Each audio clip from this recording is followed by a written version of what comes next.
fourth speaker tonight is Henk van Bergen. Just do it. Henk van Bergen.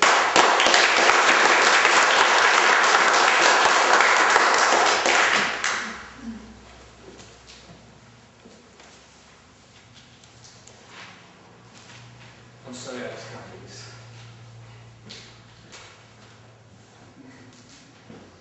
Have you ever felt just like that? I know I have, and I think we all have. Mr. Conference Chair, ladies and gentlemen, and all of you who have felt that fear. Perhaps it was your icebreaker, or for me, it was my fourth speech. When I decided to make full and proper eye contact with all of the audience, and I freaked out. Not because I imagine you all in the nude, even though that thought's not so comforting, with an exception of few. But I exposed myself to what I mistakenly believed was your judgment. My throat went dry. My heart was beating so loud, I thought everybody could hear it. And the sweat. Driving home that night, I said, I don't need this.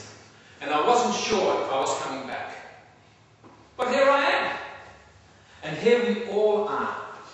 Because I think we all realize that as we go through life, we learn things as we go along. But then every now and then, we come to an impasse where there are no guarantees, where there's no easy way around.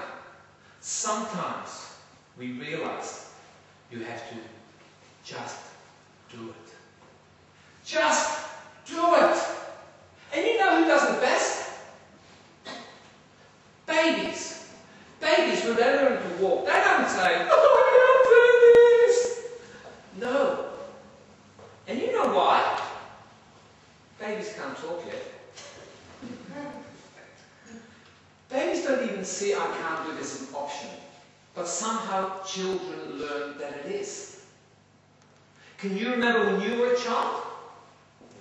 Your moment of fear? For some of you, can't remember back that far. Can you remember your children's? Well, you should have been sitting alongside me in our kitchen when my son had to make his phone call to his mate Adrian to invite him up for his 7th birthday party. I've never run up before. He was so nervous. Now, I could make that phone call for him, but would that have helped? I don't think so.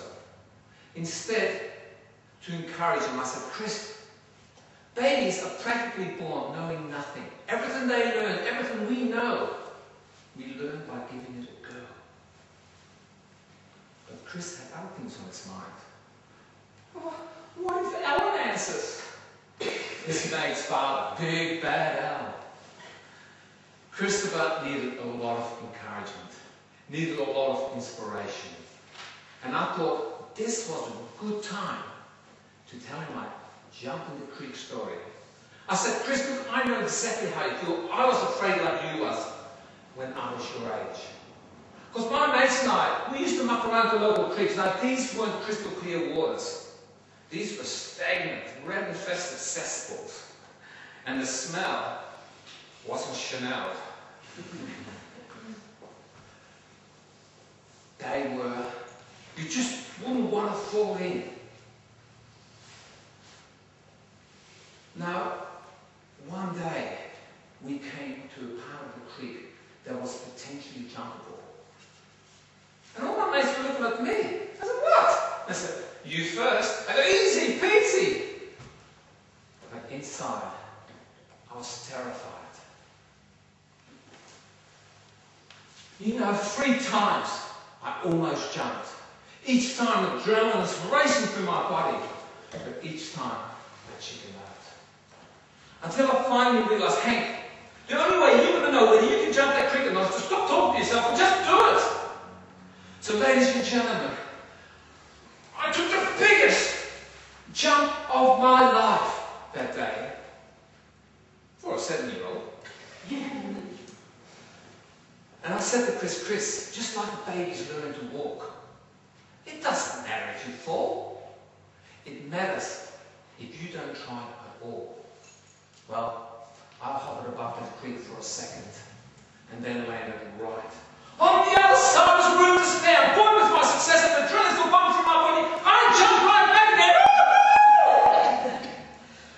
Boy, got my story. My son immediately picked up the phone, and wouldn't you know it? You got the answering machine. But having made that call, the next day he rang up and lost his fear of phones. And I was a proud father that day. And today, when my son has an awkward moment, I remind him of that phone call, and he goes, "Dad, shut up!" And I think he says that because he realizes how silly those fears were back then. And I think he realizes how silly his fears today would look in the future.